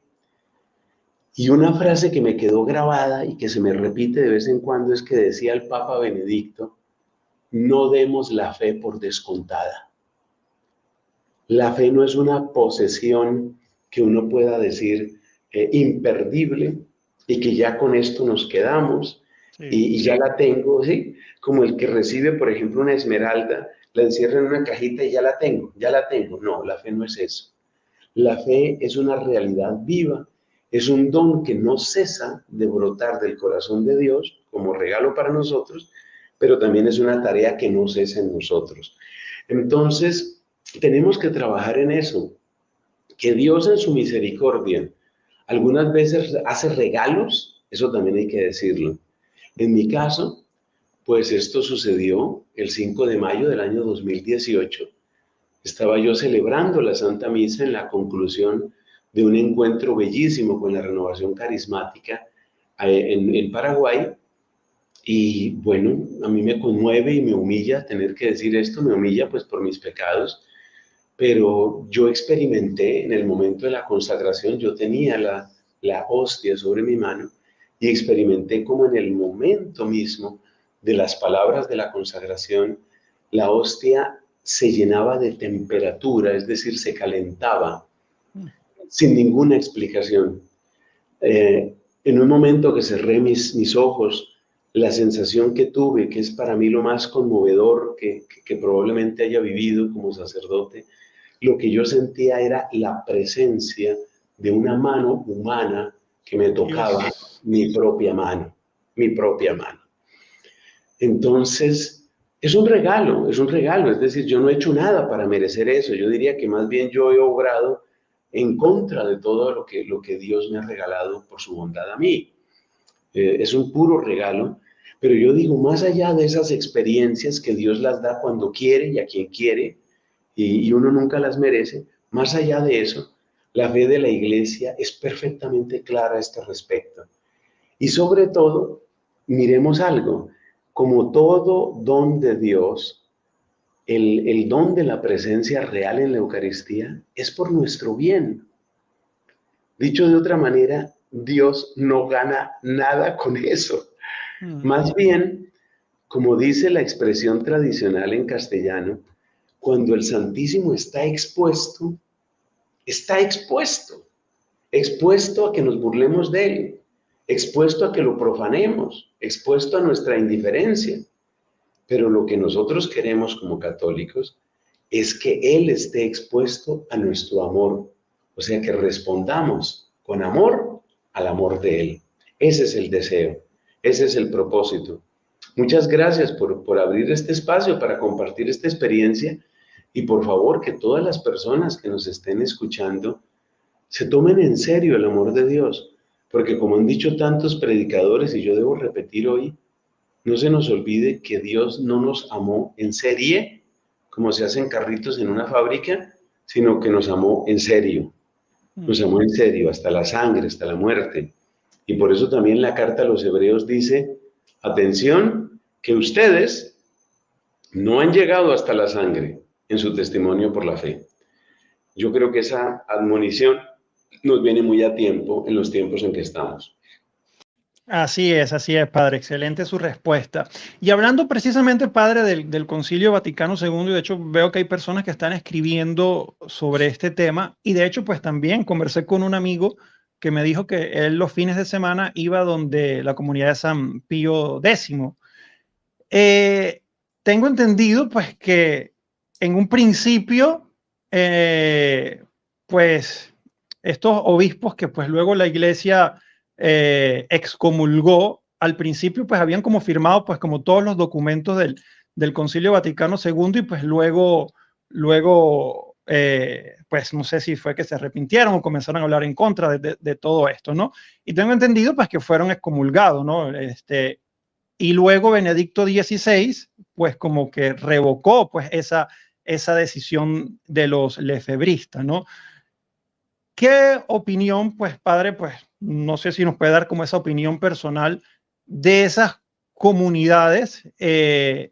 Porque, pues, mucha gente, pues, quizás pueda encontrar que dentro de esas comunidades está como lo que dice la iglesia verdadera. O sea, a pesar de que, pues, fueron excomulgados en algún momento, todavía hay personas que creen que, pues, ese tipo de celebrar la misa o, pues, como ellos viven su fe es la fe verdadera. O sea, ¿qué opina, por ejemplo, sobre esas comunidades? Sí, a mí no me gusta dar opiniones personales con temas que la Sí, Iglesia se entiende. ya ha definido, digo, ¿no? O sea, yo Sí, puedo dar opiniones personales sobre temas que la Iglesia no ha definido o no lo ha planteado, pero el tema de la Fraternidad San Pío X es un tema más que definido por la Iglesia. Yo lo he tocado en documentos, en artículos, de vuelta en ok. videos.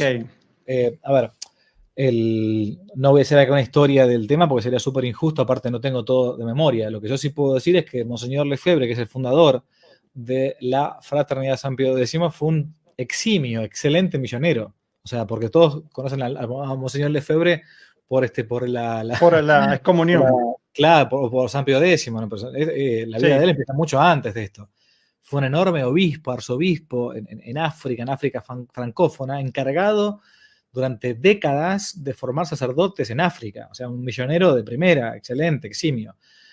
Padre conciliar como tal también, estuvo en el Concilio Vaticano II, firmó todos los documentos del Concilio Vaticano II, y después de firmar los documentos del Concilio Vaticano II comenzó una fraternidad sacerdotal en Suiza en primer lugar, y después con el tiempo pidió estoy hablando de memoria, ojo, Sí. perdóname las imprecisiones, pidió la apertura de esta fraternidad sacerdotal y después, como él ya viéndose ya bastante viejito, ya bastante anciano, solicitó a la Santa Sede que le nombrasen un obispo, creo que fue, o dos obispos, no me acuerdo si era uno o dos, no me acuerdo, para poder continuar la obra, para poder seguir ordenando sacerdotes, obviamente, ¿no? Bueno, no le llegaba nunca la respuesta, y finalmente termina él consagrando a 4, que ya eran los sacerdotes, obispos. ¿Qué sucedía? En el Código de Derecho Canónico antiguo del año 1917, no había ninguna pena por consagrar obispos sin el permiso de la Santa Sede. Pero en el Código Nuevo, que había cambiado hacía muy poquito tiempo, Ok. existía la excomunión late sentencia para aquel obispo que consagrara a otro obispo sin el permiso expreso de la Santa Sede. Él planteó que se encontraba en un estado de necesidad, de que no le respondían, que estaba ya enfermo, estaba por morirse en cualquier momento, entonces, bueno, termina él consagrando a cuatro sacerdotes que eran obispos.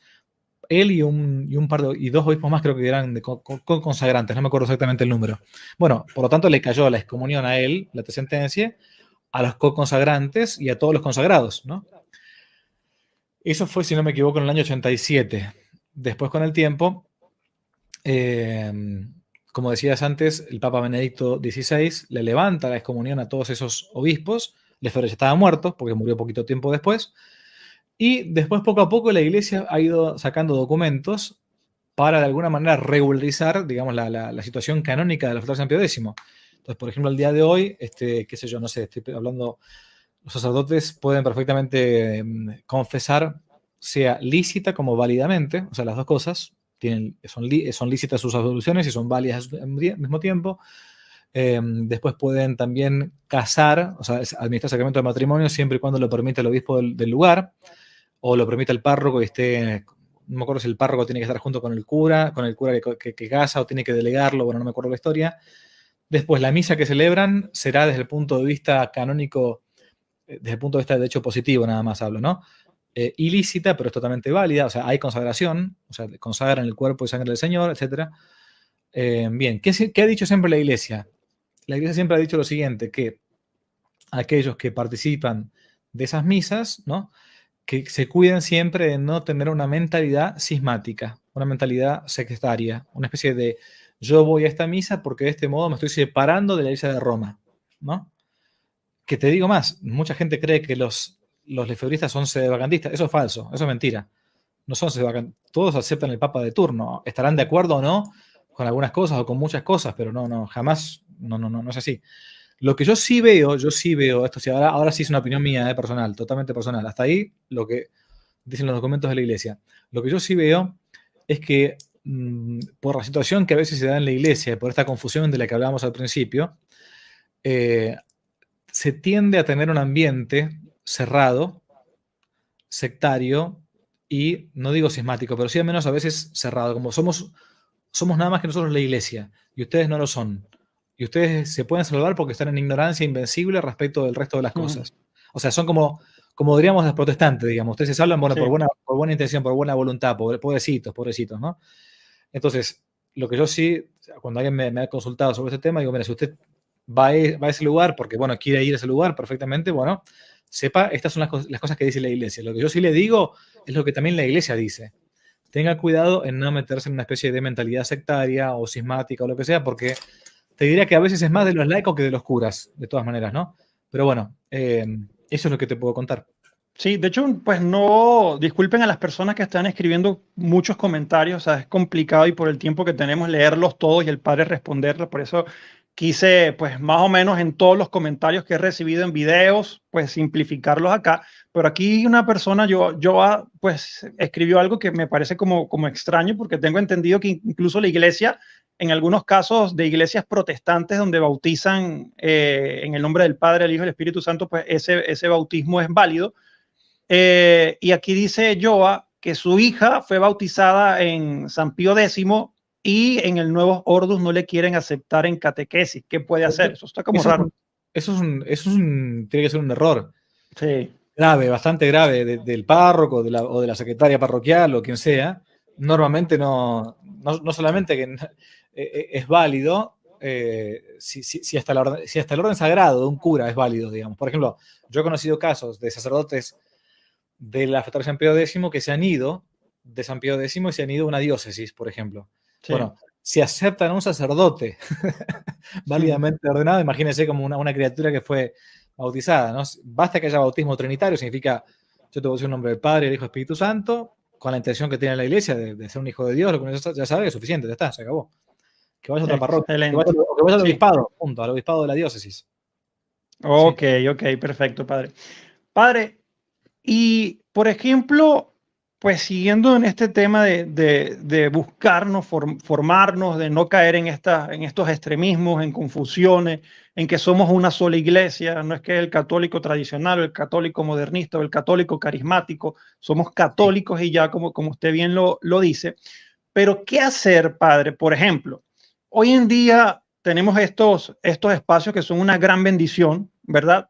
Y podemos encontrar, por ejemplo, sacerdotes como usted, pues que enseñan la sana doctrina, que enseñan las cosas sin salirse pues, de lo que siempre ha enseñado el magisterio de la iglesia, pero podemos ver sacerdotes o inclusive predicadores católicos, y eso a mí me tiene como aterrado un poquito porque pues a veces vemos predicadores que tienen millones de seguidores y pues dicen barbaridades del Papa, de la iglesia, de tantas cosas. O sea, ¿cómo nosotros como laicos o como fieles podemos cuidarnos quizás de esas cosas y no caer? Porque, por ejemplo, como dice usted, o sea, si va y lo dice un párroco tal cosa, hay veces que la gente por falta de formación dice, si lo dice él, es verdad. O un predicador tal que escribió un tweet y dice que todos los curas y los obispos cayeron y no sé qué.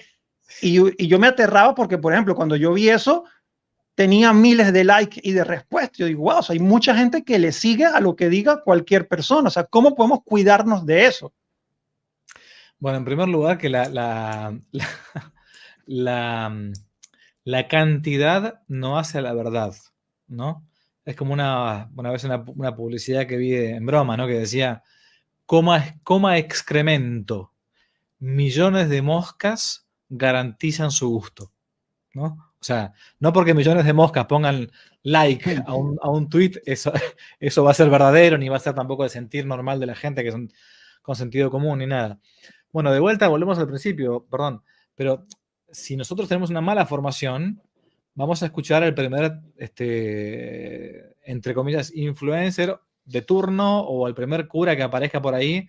Por eso acá tienen, mira, uno tiene que tener una buena Biblia católica, yo tengo una Biblia católica siempre arriba de mi escritorio, acá una Biblia comentada, no que Dios me inspiró, que Dios me dijo, no existe eso, ¿no? Una Biblia católica con comentarios católicos, punto número uno. Después, un buen catecismo, agarran el catecismo de esa católica o agarran, no sé, más todavía, más fácil, el compendio de catecismo, preguntas y respuestas de Benedicto XVI o el Catecismo Mayor de San Pío X, preguntas y respuestas así claras, pam, pam, pam, pam, pam.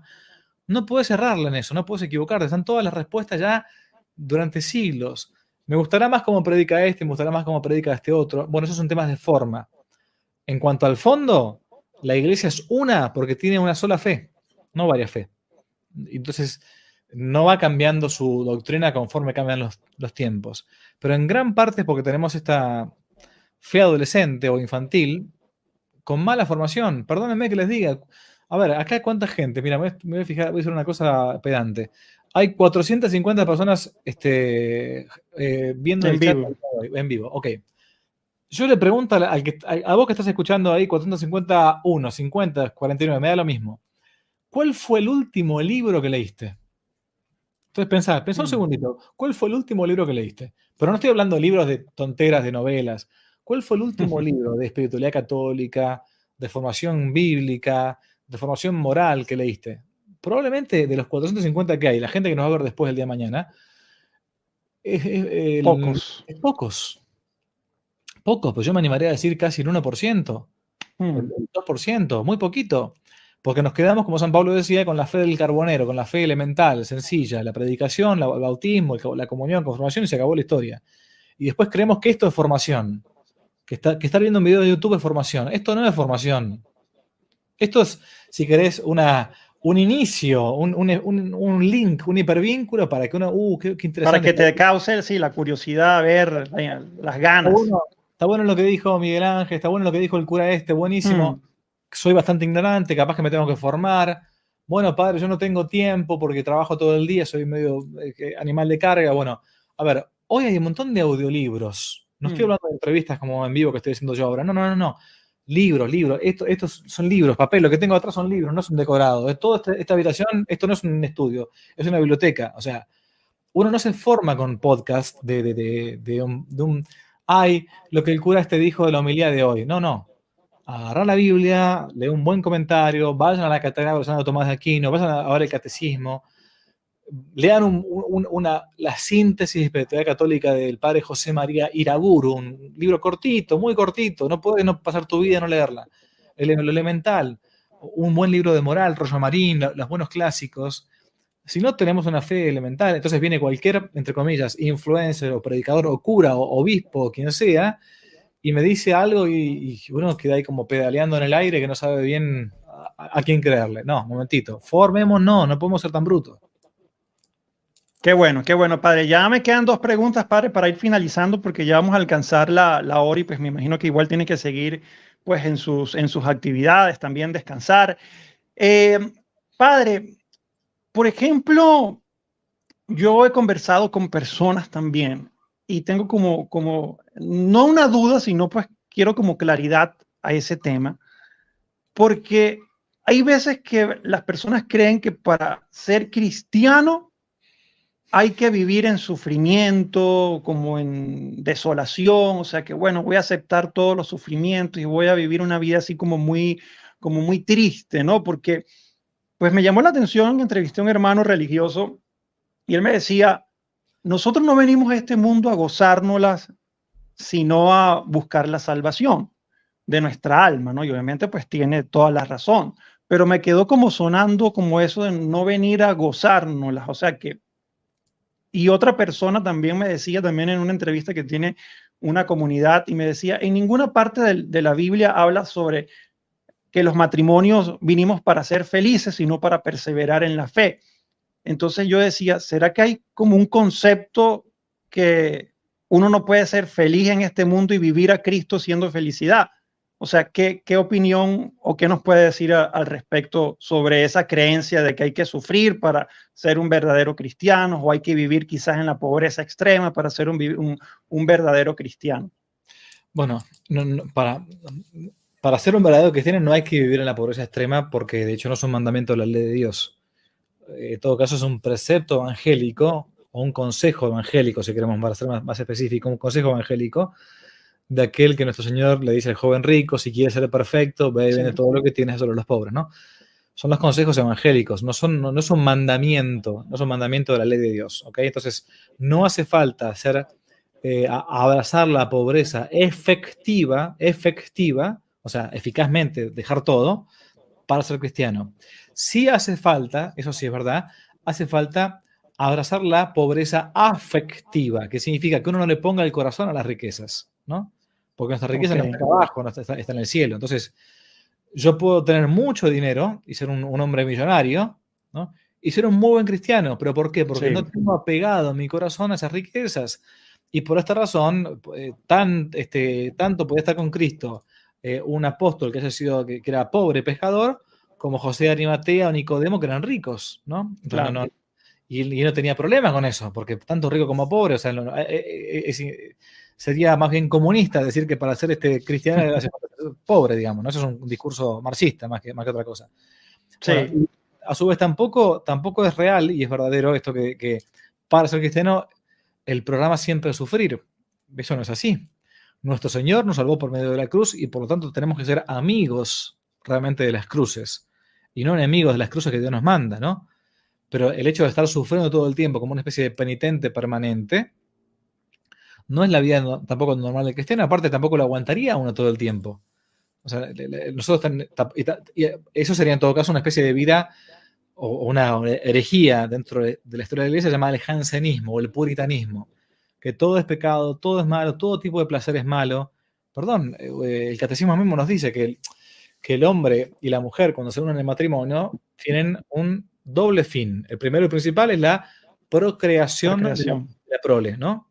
Pero el segundo fin de matrimonio también es el remedio de la concupiscencia.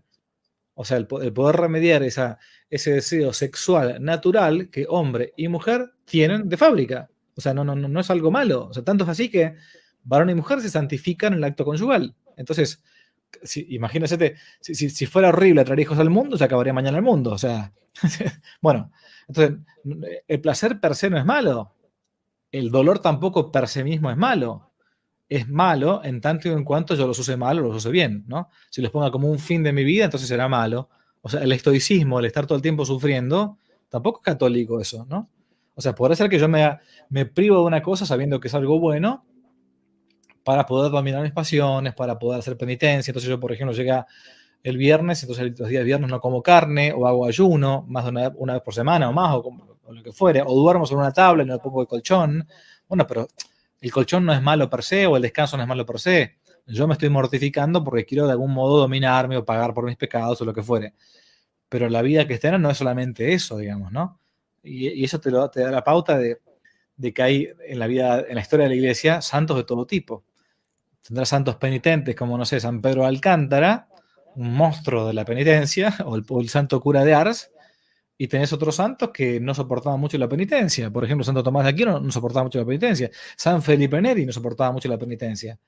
Don Bosco decía a sus salesianos que la penitencia de ellos era estar con los jóvenes, no dormir en una cama sin colchón. ¿Ok?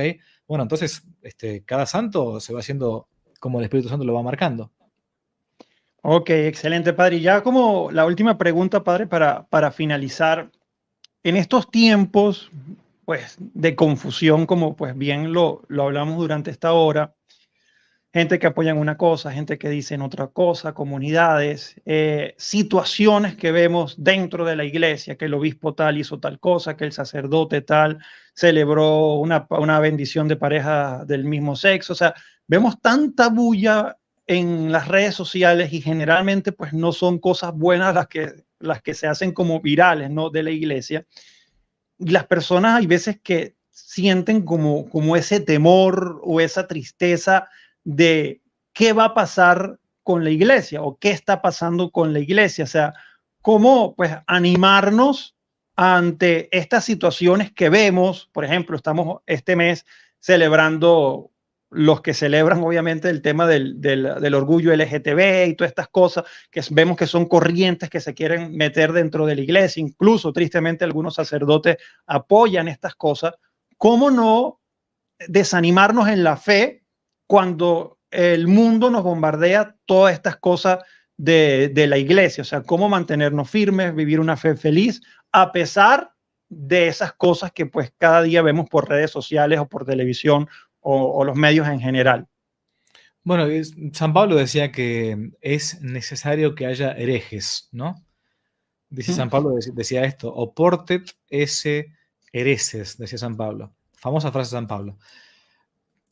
O sea, pero ¿cómo es que San Pablo llega a decir es necesario que haya herejes? Bueno, porque dice, ante la herejía, ante el error pertinaz en la fe, surge siempre después la verdad católica, ¿no? Porque se contrapone a ese error o esa herejía.